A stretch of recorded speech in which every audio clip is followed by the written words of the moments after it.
In this video, we talk about Jinbe.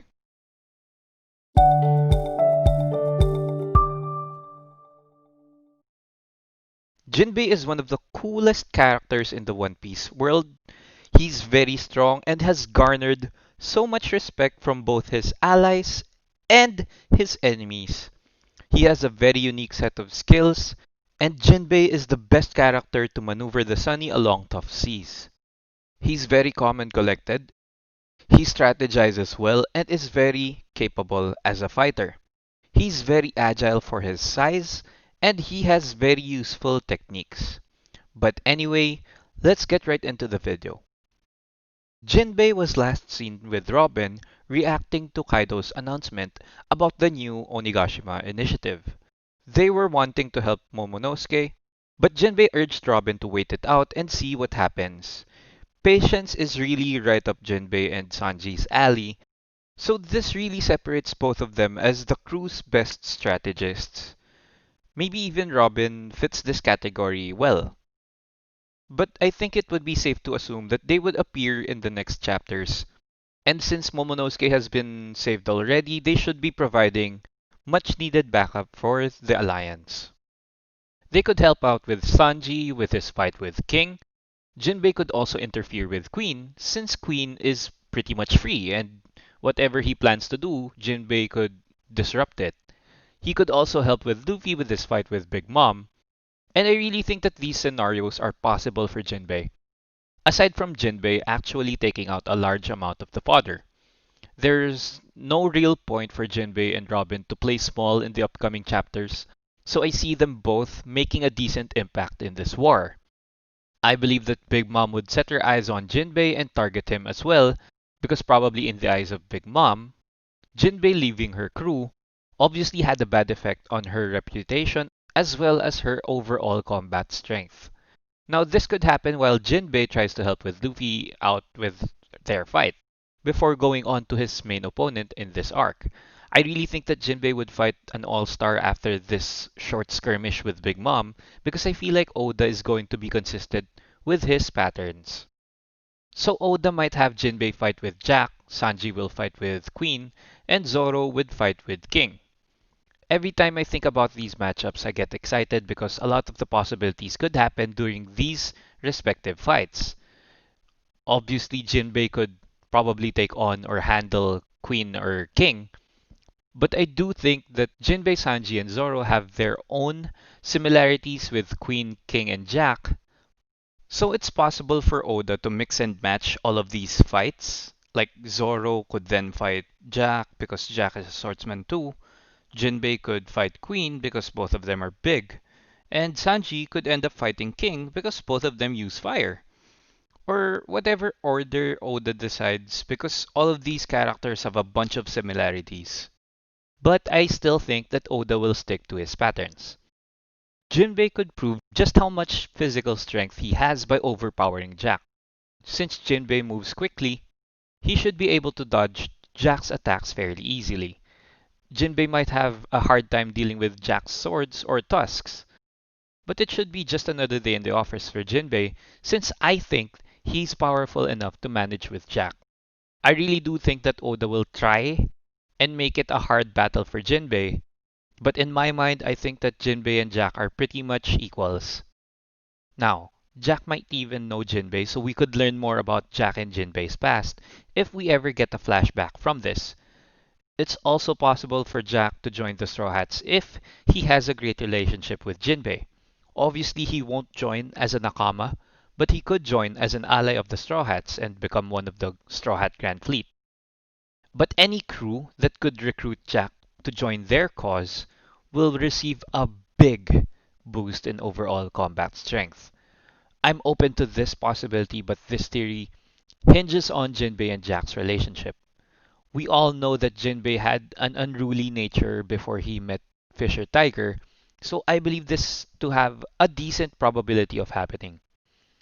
I'm pretty much dead set on the fact that Jinbei will fight Jack for his main one-on-one fight. He'll just help out with other dire situations, join the group fights with Kaido and Big Mom, as well as take out a good number of fodder. For the power-ups that Jinbei could receive, they're very hard to think about. He already knows how to use haki, he doesn't use weapons, and even though we've known Jinbei for a long time, when I think about it, it feels like we know more about Carrot rather than Jinbei. But I believe it comes down to Jinbei advancing his knowledge and mastery of haki. Armament haki has Ryuo, observation haki has future sight. So to me, I really think that it would be better for Jinbei to master advanced armament haki because I think that with the fishman karate already manipulating the water in the surroundings as well as in the target, mastering the flow of haki and imbuing it within his fishman karate techniques would make Jinbei's attacks much more devastating and impact a larger area than it usually does. However, for Future Sight, it might be a good fit for Jinbei's personality because he's a calm guy by what we've seen of his behavior, and he keeps his cool even in high pressure situations. So Future Sight is a great power up for Jinbei. We all know that you can use Haki when you keep your cool, which is perfect for a guy like Jinbei and his temperament. I do feel like Ryuo and Future Sight are skills that shouldn't be given to characters left and right, because doing that might make hockey lose its value. I mean, for the viewer. So I think if Oda gives out advanced hockey onto characters in Wano, I think he should do it only to about three characters: Luffy, Zoro, and another one, either Jinbei or Sanji. But not to all four of the monsters of the crew, simply because it might lose its value even if it's very much believable that all four of these characters could learn advanced versions of hockey. I think that Jinbei would get the awkward middle ground about mastering hockey. He would probably learn to use it super well, but not being able to advance it to Ryuo or Future Sight. Though Oda might want to make the overall battle strength of the crew very overpowered, but whatever the case may be, Haki is really the only power-ups that I see Jinbei could get in Wano. He might get a few new techniques, but that's about it. And I was actually trying super hard to think about what power-ups Jinbei could get other than Haki, and the weirdest power-up I could think of was a Sea Stone infusion, but on Jinbei's footwear. I don't know what those wooden slippers, sandals are called, so yeah, footwear. I'm not hopeful about that, but that's the only power up aside from hockey that I could think of for Jinbei. Since Jinbei is already crazy strong, I'm pretty sure that he can manage to defeat Jack one on one. I believe that Oda would like to make it interesting for us, and he would probably try to make it a close fight, since the All Stars aren't exactly pushovers. But Jinbei's bounty should surpass the bounty of Jack unless he fights someone else or he might fight Jack in a group fight. I'm estimating Jinbei's bounty to jump up to about 900 million to around 1.4 billion belly. I think this amount is attainable for Jinbei and it should be comfortably in his range, obviously dependent on who he beats in this war. But if he goes on to defeat Jack, personally, I think it's going to be about 1.1 billion, but I want it to be just below a billion so that a power gap between the crew members doesn't become or doesn't seem too far. But after the war, it would be Jinbei's first official voyage with the crew. I'm expecting them to try and find the last poneglyph right after the Wano arc, with Jinbei steering the Sunny. He should be a massive help to the crew, especially when the crew needs to battle at sea. And it would be great to see Jinbei fight in the war, but since we're just about to see it, my mind is trying to consider what's next for every member of the crew. Especially now that they have Jinbei with them, and maybe even Carrot and Yamato after the arc. I'm thinking about what Jinbei would want aside from helping Queen Otohime achieve her dream of interspecies peace. Anyway, we all know that Jinbei has the benefit of Fishman Island in mind.